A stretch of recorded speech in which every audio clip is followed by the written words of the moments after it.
امشب در 24 جزئیات جدید از هواپیمای مرموز ایرانی ونزوئلایی در آرژانتین. گفتگو با خراردو میلمان، نماینده مجلس و معاون پیشین وزارت امنیت داخلی آرژانتین، کسی که ماجرای این هواپیما رو عمومی کرد. برکناری مشکوک فرمانده اطلاعات سپاه محمد کاظمی جای حسین طایب رو میگیره. بازداشت جوخه ترور جمهوری اسلامی در ترکیه، تشکر اسرائیل از واکنش سریع آنکارا. از واشنگتن دی سی این 24 است با فرداد فرهزاد. سلام و وقت بخیر. خراردو میلمان، نماینده مجلس آرژانتین و معاون پیشین سرویس امنیت فدرال این کشور، در گفتگو با 24 گفته مدارکی که او به دادگاه ارائه داده جای شکی باقی نمیذاره که هواپیمای مرموز ونزوئلایی که در نزدیکی بونوس آیرس فرود آمده با سپاه قدس مرتبطه. آقای میلمان گفته در تلفن همراه خلبان این هواپیما عکسهایی از موشک و ادوات جنگی برای انجام اقدامات به گفته او تروریستی در اسرائیل دیده شده. از 25 خرداد، بیش از 2 هفته پیش که این هواپیمای بوئینگ 747 به دلیل اونچه وضعیت بد جوی خونده شد در آرژانتین فرود اومد، خود هواپیما و گذرنامه خدمش توسط آرژانتین توقیف شده. از آقای میلمان پرسیدم هنوز این هواپیما برای بسیاری یک معماست. چرا به نظرش به سپاه مربوطه و چه چیز بیشتری درباره این هواپیما میدونه؟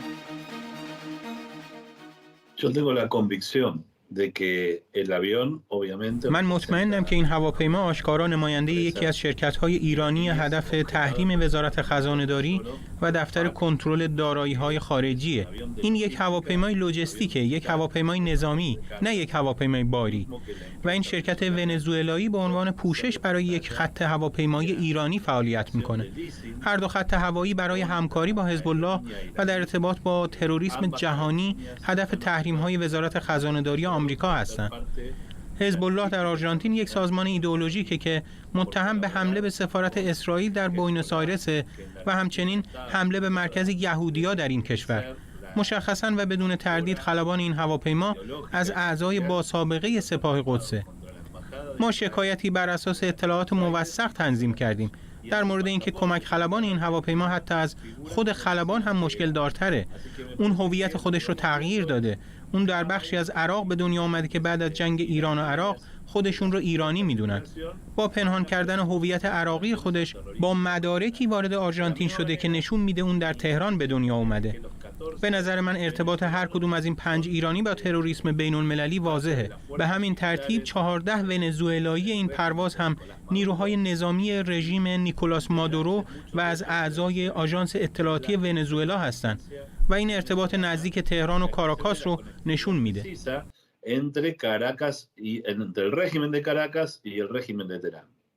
رئیس جمهوری آرژانتین گفته دلیل فرود این هواپیما در آرژانتین مشکل سوخت بوده و ربطی به سپاه پاسداران یا گروه قدس نداره. چرا اینقدر گزارش‌ها از آرژانتین زد و نقیضن؟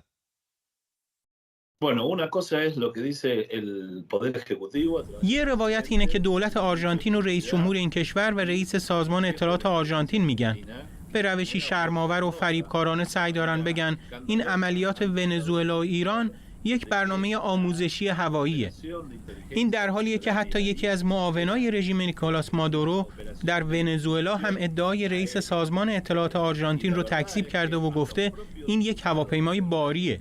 اونها قصد داشتن این ماجرا رو به یک پرونده نقض قوانین مهاجرتی آرژانتین تقلیل بدن و عملیات اطلاعاتی خودشون رو مخفی نگه دارن. آرژانتین با رژیم کاراکاس، تهران و مسکو همسو شده. اما واقعیت اینه که اکثر مردم آرژانتین به دنبال کشوری دموکراتیک، آزاد و دنبال عدالت هستند. کشوری که با تروریسم مبارزه کنه. در حال حاضر گزارش‌هایی وجود داره که نشون میده در تلفن همراه خلبان این هواپیما عکس‌هایی از تجهیزات جنگی مثل موشک‌ها و هواپیماها دیده شده. عکس‌ها و اطلاعاتی مربوط به ادوات جنگی برای انجام اقدامات تروریستی در اسرائیل دیده شده. من معتقدم با این مدارک همه چیز برای سیستم قضایی آرژانتین و دادستان این کشور روشنه.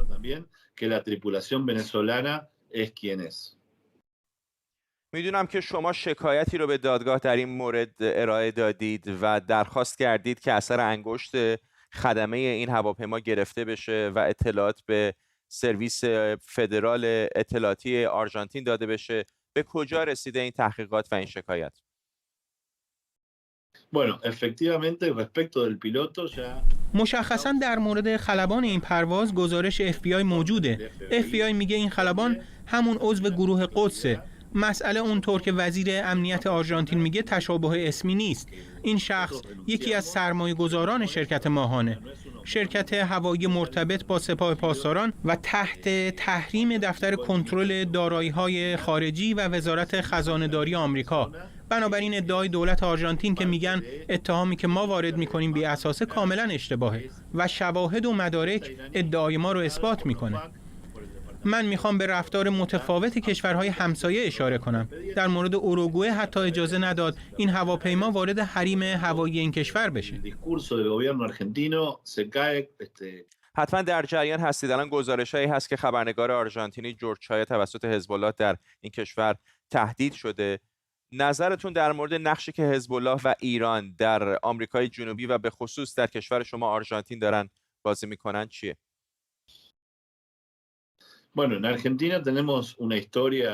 ما در آرژانتین تاریخچه تأسف‌باری داریم. حدود 1 ماه دیگه بزرگداشت حمله به مرکز همیاری یهودیا آمیا برگزار میشه. حمله‌ای که به دست حزب الله و 5 ایرانی صورت گرفت. بعضی از اون افراد امروزه از اعضای دولت ایران هستند، مثل آقای وحیدی وزیر دولت آیت الله ها که یکی از متهماست. علاوه بر این به طرز مشکوکی در پرواز از سیوداد دل este یه شهروند ایرانی با نام خانوادگی وحیدی و اسم کوچک متفاوتی حضور داشت که به آرژانتین نیومده. ما احتمال میدیم که یکی از بستگان وزیر کشور باشه. به همین ترتیب متوجه ارتباط خلبانی شدیم که به آرژانتین اومد و به سیوداد دل este و کرتارو در مکزیک رفته بود. او هم یکی از بستگان وحیدی است که همراه او در جنگ با عراق حضور داشت. همراه اونها رایزن اسبق فرهنگی سفارت ایران در آرژانتین محسن ربانی هم بود که در مراسم تحلیف دیکتاتور دانیل اورتگا در نیکاراگوئه شرکت کرده بود. در این مراسم سفیر آرژانتین دانیل کاپیتانیچ هم حضور داشت. همه مطلع بودند یکی از افراد تحت تعقیب با اخطار قرمز اینترپل در دیوان عالی آرژانتین در نیکاراگوئه بوده اما دستگیر نشد. سفیر آرژانتین هم کنار او عکس گرفت و پیکی به سلامتی نوشید. بنابراین وضعیت دولت ما کاملا مشخصه. علاوه بر اون در مورد روزنامه‌نگار آرژانتینی باید بگم جورج چایا متخصص مسائل خاورمیانه است. به عربی هم صحبت میکنه و در یک پورتال در آمریکا به نام اینفوبای مینویسه. چایا مشاور وزیر امنیت پیشین آرژانتین به نام پاتریشیا بولریچ بود. من در اون زمان معاون وزیر امنیت داخلی بودم. در زمان برگزاری اجلاس گروه 20 در بوئنوس آیرس ما با هم کار میکردیم و به ما کمک زیادی کرد تا اجلاس با حضور رهبران جهان در امنیت کامل و بدون هیچ مشکلی پیش بره. من و وزیر امنیت پیشین آرژانتین خانم بولریچ از این تهدید علیه جورج که همکار قدیمی ما و روزنامه‌نگاری بسیار معتبره خیلی نگران و ناراحتیم. بنابراین من هیچ تردیدی ندارم که فرضیه اصلی این اتفاق اینه که برنامه هواپیمای ایرانی که به بوئنوس آیرس رسیده حمله به یک هدف انسانی بوده. من فکر می‌کنم شهروندای آرژانتینی بیشتری در شرایط جورج قرار دارند. پلیس فدرال آرژانتین که مثل دولت این کشور میگه اتفاق خاصی نیفتاده به جورج چایا هشدار داده خونش رو در روزهای آینده ترک نکنه، برای اینکه هنوز در حالی که نیروهای ایرانی و ونزوئلایی در این کشور هستن خطر برطرف نشده. پلیس پاسپورت‌های اونا رو گرفته اما اونا میتونن در داخل کشور هر جا میخوان برن. de manera que pueden circular libremente por todo el territorio argentino. به نظرتون ایران در آرژانتین دقیقاً دنبال چیه؟ در اینجا چند تا نکته وجود داره. ما با یک عملیات اطلاعاتی ونزوئلایی ایرانی مواجهیم که چندین مسئله رو شامل میشه. بازدید از کرتارو در مکزیک. کرتارو یکی از مراکز مهم لوجستیک برای خطوط هواییه. در این منطقه 70 کمپانی به تولید قطعات هواپیما و تحقیقات هوایی مشغولن و این در حالیه که قراردادی بین تهران و کاراکاس برای تولید پهپاد مسلح وجود داره. علاوه بر این هواپیما در سیوداد دل este هم بوده، منطقه‌ای که سابقه زیادی در همکاری با سازمان‌های تأمین مالی حزب الله داره و در این موارد شواهد زیادی هم وجود داره. در این منطقه یک طایفه خیلی معروف وجود دارن به نام طایفه برکت و خیلی از اعضای این طایفه برای همکاری‌های مالی با سازمان‌های تروریستی مرتبط با حزب الله دستگیر شدند. سازمانی که چه از نظر مالی چه از نظر لوجستیک تحت حمایت سپاه پاسدارانه. como abogado defensor de las dictaduras latinoamericanas. خراردو میلمان بود، نماینده مجلس آرژانتین و معاون پیشین سرویس اطلاعاتی این کشور. سخنگوی سپاه پاسداران از برکناری حسین طایب از مقام ریاست سازمان اطلاعات سپاه و جایگزینی محمد کاظمی به جای او خبر داده. حسین طایب بعد از تشکیل سازمان اطلاعات سپاه ریاست اون رو بر عهده داشته. شبکه کان اسرائیل دلیل برکناری او رو افشای طرح ترور شهروندان اسرائیلی در استانبول ذکر کرده و العربیه هم خبری تایید نشده از بستری شدن او در بیمارستان به دنبال یک ترور ناموفق خبر داده که طبیعتا ما نمیتونیم تایید یا تکذیب بکنیم. جانشین طایب محمد کاظمی پیشتر ریاست سازمان حفاظت اطلاعات سپاه رو بر عهده داشته که کارش مقابله با جاسوسی در داخل این نیروی نظامیه.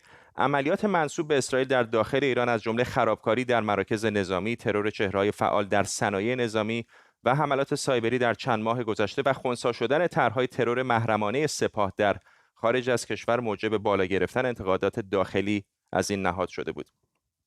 حالا با حذف بی سر و صدای قدرتمندترین فرد در سپاه به نظر میرسه یک جناح از سپاه تونسته جناح دیگر رو عقب بزنه. همکارم مراد ویسی اینجا در استودیو به ما پیوسته. لرزه بزرگ است بر بدنه سرویس اطلاعاتی سپاه، اینطور نیست؟ فکر می‌کنم برکناری حسین طایب یه زلزله سیاسی امنیتی 6 ریشتریه، به این دلیل که طایب رئیس سازمان اطلاعات سپاه مهمترین و ذی‌نفوذترین سرویس اطلاعاتی جمهوری اسلامی بود و خود حسین طایب چهارمین فرد قدرتمند در کشور بعد از علی خامنه‌ای، مجتبی خامنه‌ای و اصغر حجازی مشاور سیاسی امنیتی رهبری بود. رئیس جمهور هم که اصلا حساب نکردید در شوخی با مزه‌ایه.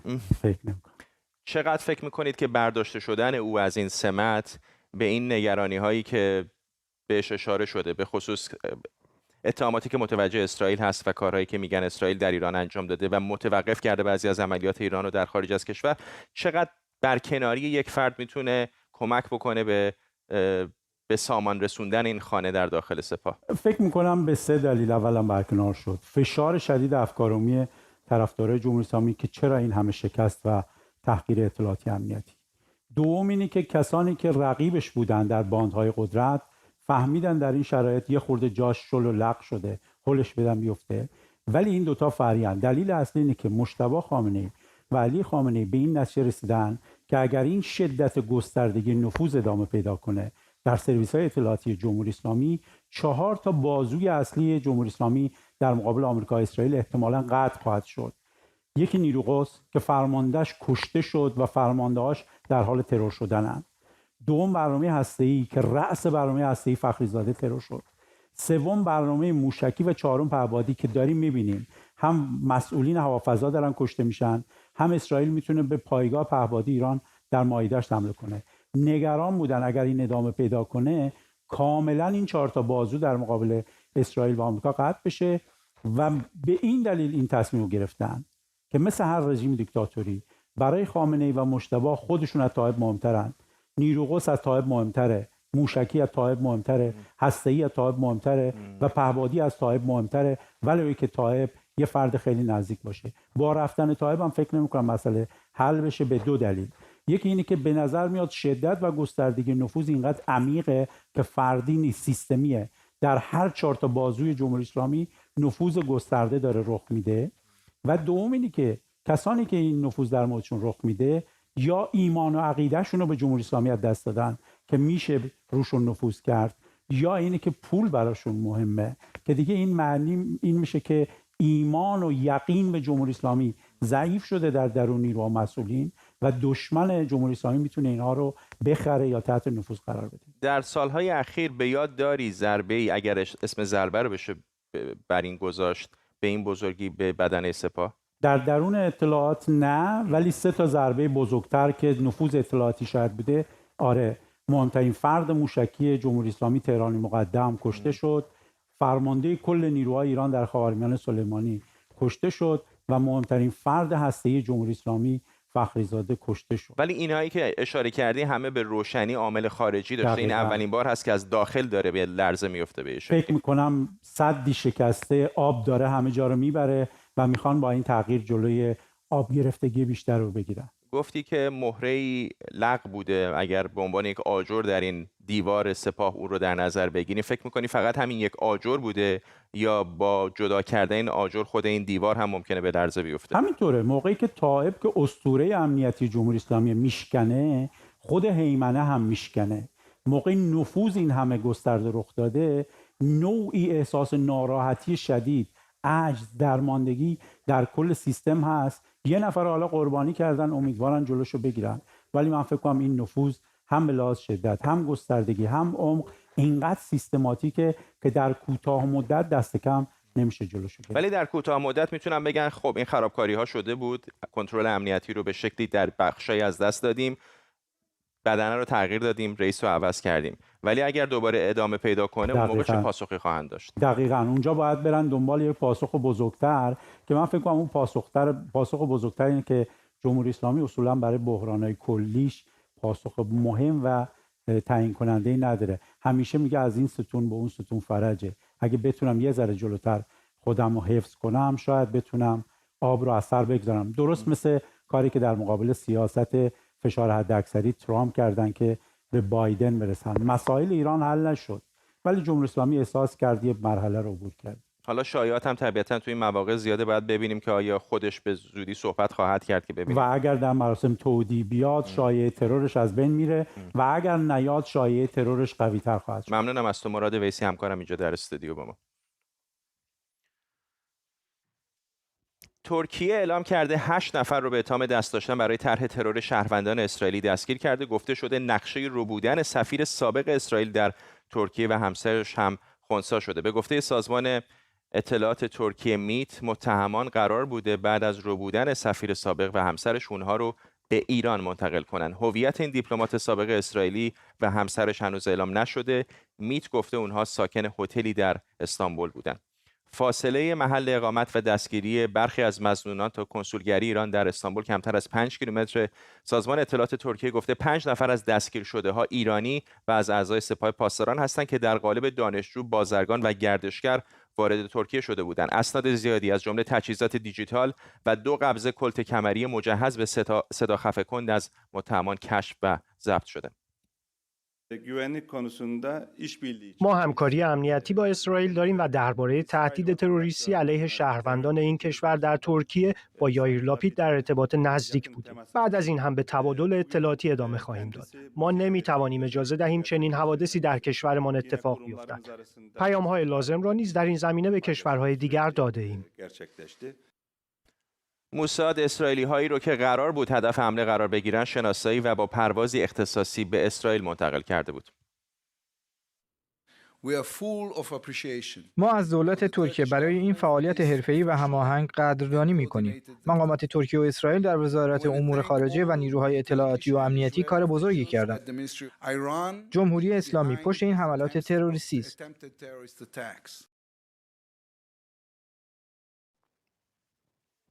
بعضی منابع اسرائیلی شمار دستگیر شده ها رو 10 نفر اعلام کردند.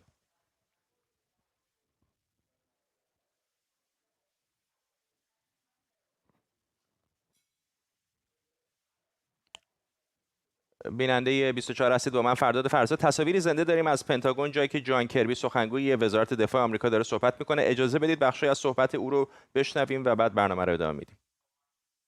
The President will be conducting in-person, face-to-face diplomacy with a diverse range of leaders and international organizations throughout this trip. He knows better than most that there's no substitute for that kind of personal engagement. You don't surge trust, you got to build it. In Germany, the President will meet with Chancellor Scholz, who holds the G7 presidency, to continue close coordination on the G7 agenda and the core priorities we'll advance together in the coming days. گروه 7 صحبت خواهد کرد. بسیاری از این اولویت‌ها شامل این خواهد بود که روسیه رو از جامعه بین‌المللی منزوی بکنیم و همچنین مسئله زنجیره عرضه رو بهتر بکنیم در جامعه جهانی و همچنین در واقع بتونیم منابع درآمدی رو که رئیس جمهور پوتین لازم داره برای اینکه این جنگ رو ادامه بده محدود بکنیم و همچنین بتونیم مسئله انرژی رو بتونیم فکری با حالش بکنیم.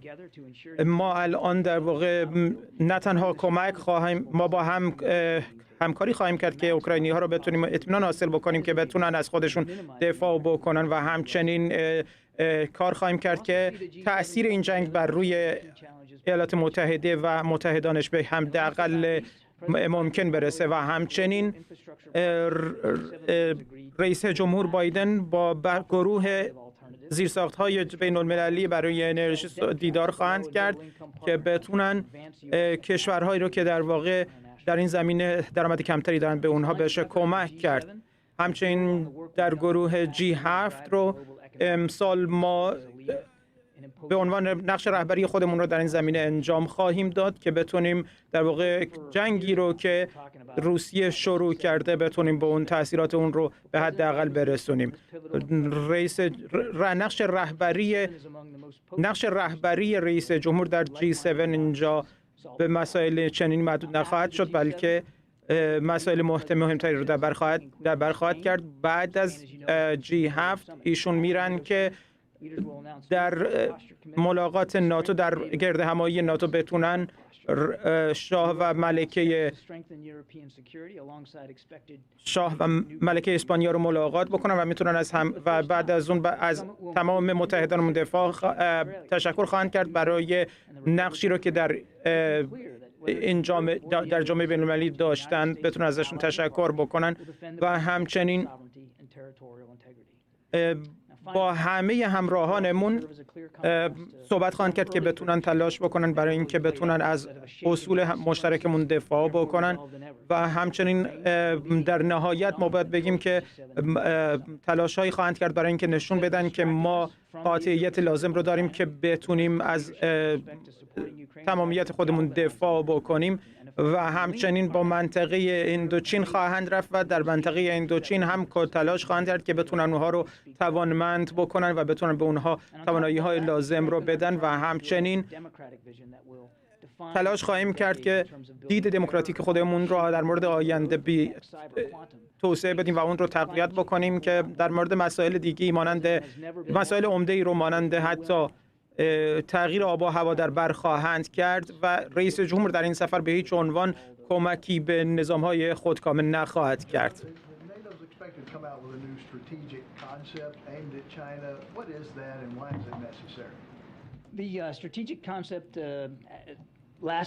مفهوم استراتژیک در 2010 در واقع در موردش صحبت شده و از اون موقع تا الان، از 2010 تا الان تغییرات زیادی شده. همچنین در تمرکز مخصوصاً متحدین ما خیلی تغییرات عمده‌ای انجام شده. در افغانستان به عنوان مثال ما تغییرات زیادی رو داشتیم. 12 سال گذشته و تمام چشمانداز امنیتی ما تغییر کرده. به عنوان مثال خب جان کربی سخنگوی پنتاگون داره صحبت میکنه، اما در پودیومی کم و بیش غریب، همونطور که از پشت سر او هم مشخص هست سخنگوی پنتاگون داره در کاخ سفید صحبت میکنه. نمیدونم چقدر حرفای او رو شنیدید. در مورد کمک‌های ایالات متحده به اوکراین داره صحبت میکنه.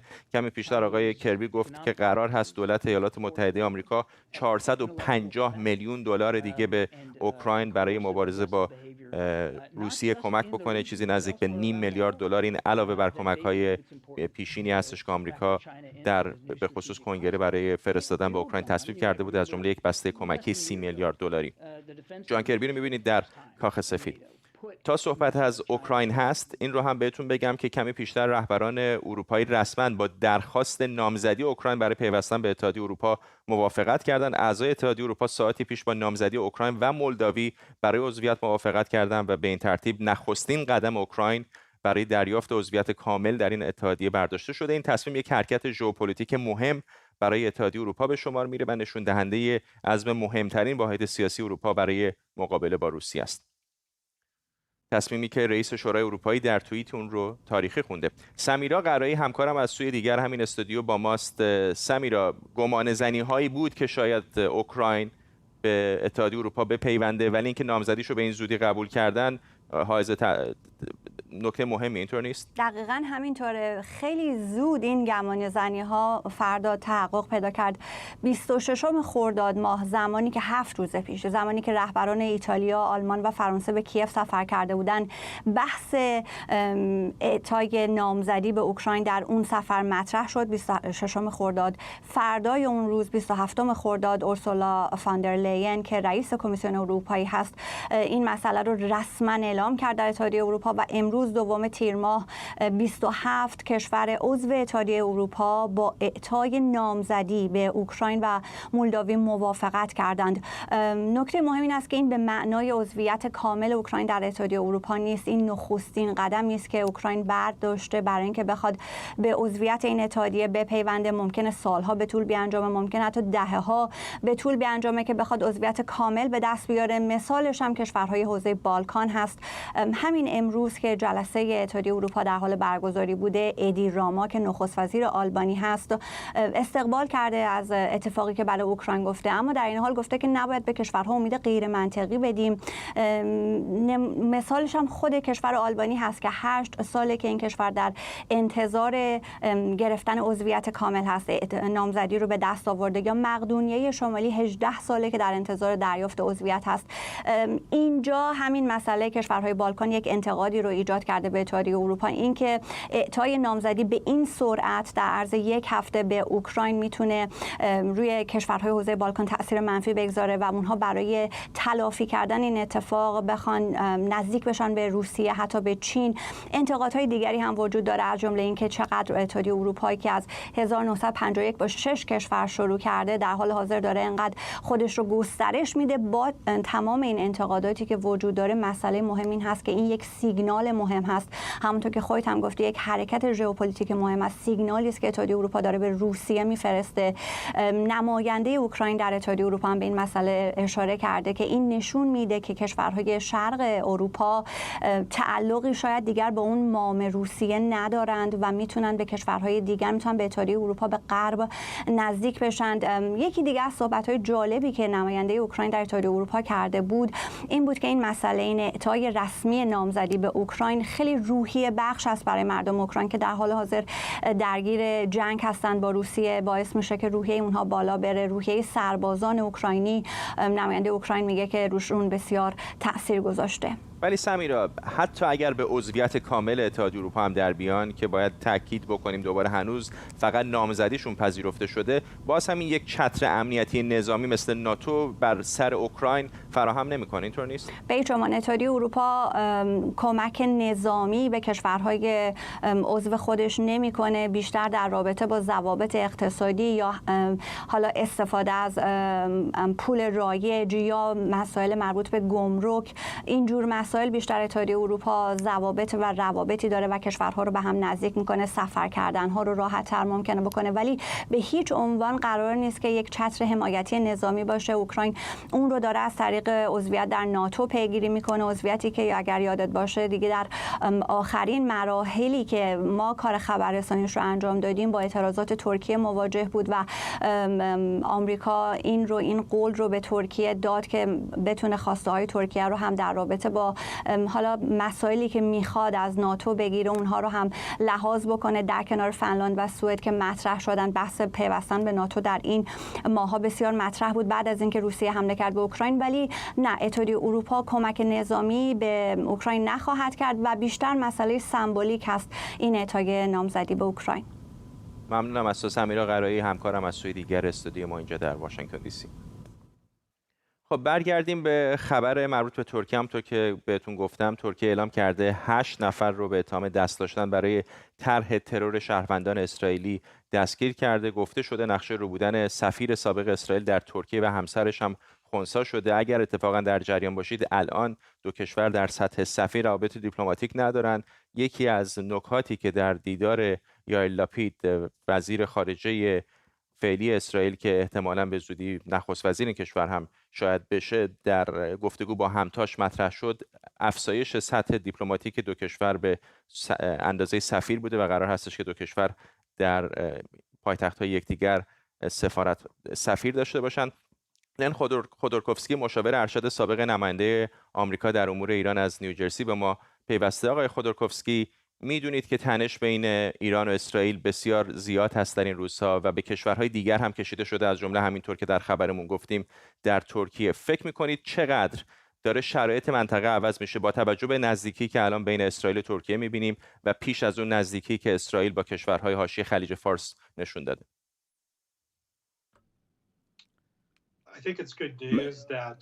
به نظر من که خیلی اهمیت داره که بدونیم که اسرائیل و ترکیه دارن با هم همکاری میکنن، مخصوصا در مورد مسائل امنیت ملی و اینکه در واقع هم شهروندان همدیگر رو دارن حمایت میکنن و اونها رو حفظ میکنن. خیلی اهمیت داره که اسرائیل میتونه تروریست ها رو میگیره در خاک خودشون. این خیلی خبر خوبیه، چرا که جمهوری اسلامی نه تنها تهدید برای اسرائیل بلکه برای همه کشورهای منطقه، اون در واقع توسعه طلبی انقلابی که اونها دارن و فلسفه‌ای که سالها دنبال کردن در این زمینه که این در واقع ادامه داره به عنوان یک تهدیدش. اینها کسای زیادی رو ترور کردن که تلاش کردن کسایی رو بدزدن، کسایی رو دزدیدن. اینها وضعیتیه، این شیوهیه که اینها کار میکنن، شیوهی که اینها عمل میکنن.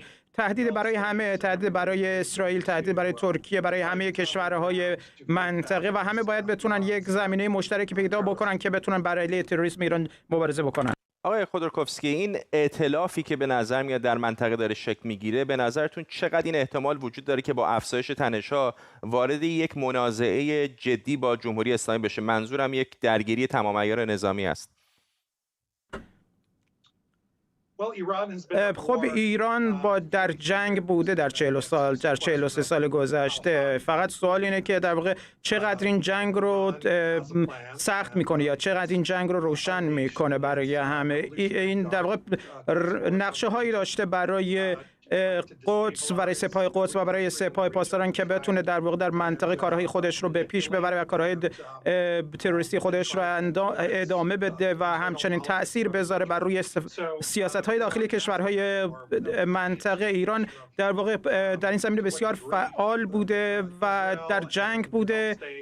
این مسئله اینه که در واقع اسرائیل و بقیه کشورها چطوری میخوان جواب بدن به این حرکت‌های ایران، تنش‌های ایران. ایران در واقع تبدیل شده به یک نیرویی که هیچ نیروی دیگه به اندازه اونها ثبات منطقه رو به هم نمیزنه. اسرائیل و کشورهای منطقه در واقع یاد گرفتن که در پیمانهای ابراهیم و در جای دیگه باید به هم همکاری بکنن در مقابل این مسئله که ایران درست کرده و در واقع این یکی از دلایل مهمی برای پیمانهای ابراهیمی بوده. تا زمانی که ایران در واقع متوقف کنه و تهدیدات خودش رو بر روی مخالفان خودش، بر روی کشورهای دیگه در واقع و کشتن عرب‌ها و فرستادن موشک‌ها به عربستان و کشتن عرب‌ها در جاهای مختلف عربستان، یمن، این برای مدت زیادی در واقع تداوم داشته این مسئله و در واقع سوال اصلی برای جامعه جهانی اینه که چطور اینها رو بتونن متوقف بکنن. خیلی از نگاه‌ها الان متوجه مذاکرات احیای برجام هست و نگاه‌ها متفاوته. بعضیا میگن شاید به نتیجه برسه، بعضیا دیگه میگن خیلی شکننده هست این مذاکرات. همین هفته پیش از جان بولتون پرسیدم نظرش چه است و اون میگفتش که حتی اگر مذاکرات به نتیجه برسه خطر یک درگیری بین ایران و اسرائیل بیشتر هست. آیا شما هم همین نظر رو دارید؟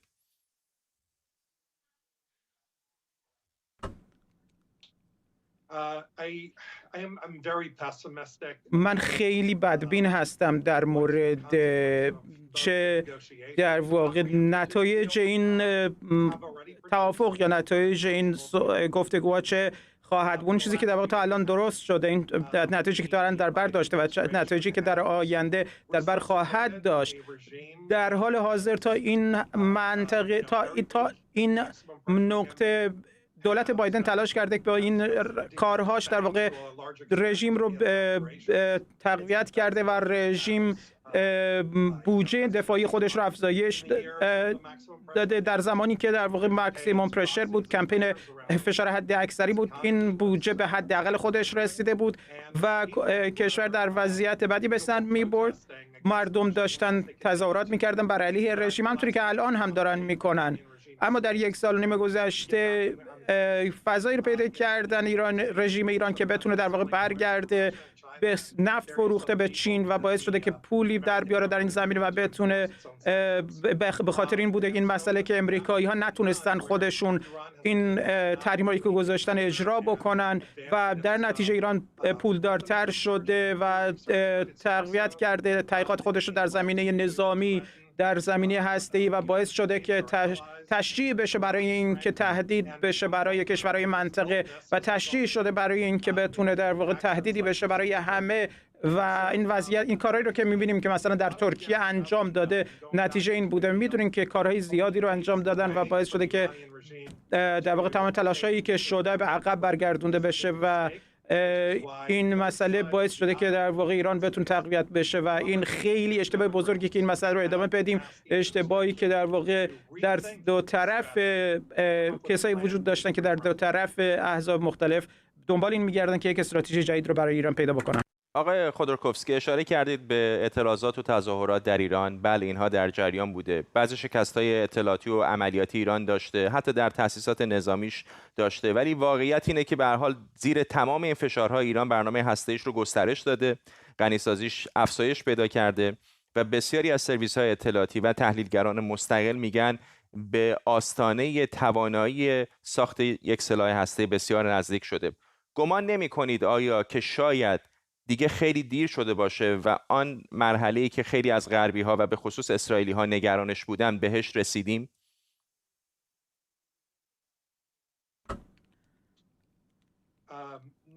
نه خیلی دیر نیست من فکر میکنم، چرا که در حال حاضر هم هنوز علیرغم این که در واقع یورانیوم زیادی داره اما هنوز این در واقع روشی رو که لازم داره که بتونه این سلاح هستی رو بتونن ازش استفاده بکنن رو ندارن که بتونن این رو در واقع به عنوان موشک استفاده بکنن ازش و این چیزی هست که در واقع امریکایی‌ها و همه همپیمانان این مسئله میدونن و هر کشوری که در واقع کشور معقولی باشه این رو به عنوان یک تهدید حساب میکنه و باید در مقابل این مسئله بایسته. مطمئناً یک جایی در واقع موقعی که قصاب تهران رئیسی و در واقع موقعی که وزیر خارجه دیدار میکنن با روس‌ها و موقعی که در واقع این کارها رو دارن انجام میدن در سطح بین‌المللی، این باعث میشه که تلاش جامعه بین‌المللی سخت‌تر بشه، اما هنوز مسئله تمام نشده و هنوز این امکان وجود داره که بشه در واقع جلوی ایران رو بگیریم و جلو بگیریم از اینکه ایران به سمت بمب اتمی بره. به نظر من این امکان وجود داره هنوز که این احتمال وجود داره که بتونیم روند رو تغییر بدیم، روند دولت رو بتونیم برگردیم و اگر برگردیم به فشار حد اکثر این امکان وجود داره که این رژیم رو که بزرگترین حامی تروریسم در جهان هست متوقف بکنیم و باید این مسئله رو باید بتونیم به سمتی ببریم که فشار بیشتری روی ایران بذاریم که بتونیم به جای غیر بازگشتی برسیم. ممنونم از شما. لن خودروکوفسکی، مشاور ارشد سابق نماینده آمریکا در امور ایران از نیوجرسی در شرق آمریکا با ما. سناتورهای جمهوریخواه و دموکرات ساعتی پیش به ایران اینترنشنال گفتند درباره گزارش اخیر مبنی بر خرید غیر مستقیم نفت ایران توسط ارتش آمریکا تحقیق بیشتری انجام میدن. سناتور جودی ارنست که دیروز این موضوع رو با آرش علایی مطرح کرده بود میگه وزارت دفاع مکلف شده که دنبال راههای تازه برای تامین انرژی و سوخت برای ارتش آمریکا باشه. پنتاگون هم به سمیرا قرایی خبرنگار دیگر ما گفته فعلا نمیتونه در این باره اظهار نظری کنه. در همین ارتباط سناتور دموکرات بن کاردین به ایران اینترنشنال گفته آمریکا باید علیه فروش نفت ایران تحریم‌های ثانویه وضع کنه. همکارم آرش علایی از کنگره با ماست. آرش، امروز با نمایندگان بیشتری صحبت کردی، چی دستگیرت شد؟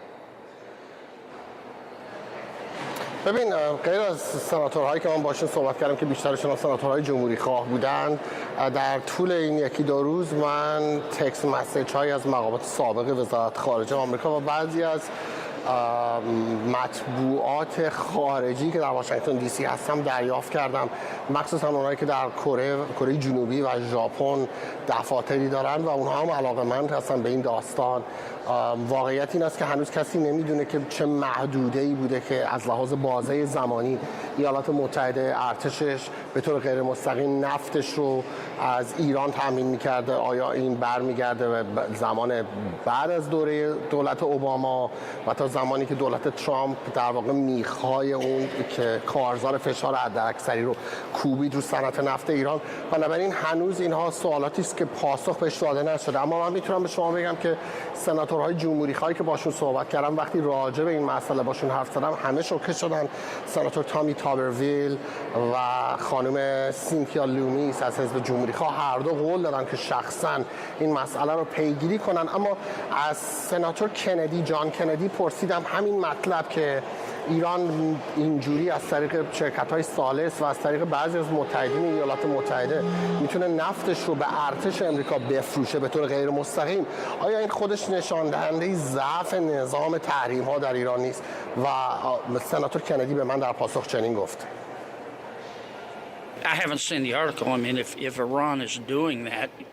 من این مقاله رو ندیدم، ولی به هر جهت اگر ایران این کارو بکنه، آیا برای شما عجیبه؟ از همون روز اول دارن تحریم ها رو دور میزنن.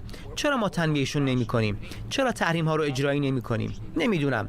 میدونم جو بایدن هر هنری که داشته به کار بسته تا آیت الله پای میز مذاکره بیاد. آیت الله همینو خوب میدونه. حاضر نشده سازش کنه و به توافق برسه. گاهی وقتی کسی جوری رفتار میکنه که انگار براش مهم نیست. شاید هم واقعا براش مهم نیست. سناتور کندی بود از ایالت لوئیزیانا که با همکارم آرش علایی در کنگره آمریکا صحبت می‌کرد. ممنونم از تو آرش، گزارش‌های خوبی داشتی در این یکی دو روز. ممنونم از تو آرش علایی، همکارم در کنگره آمریکا.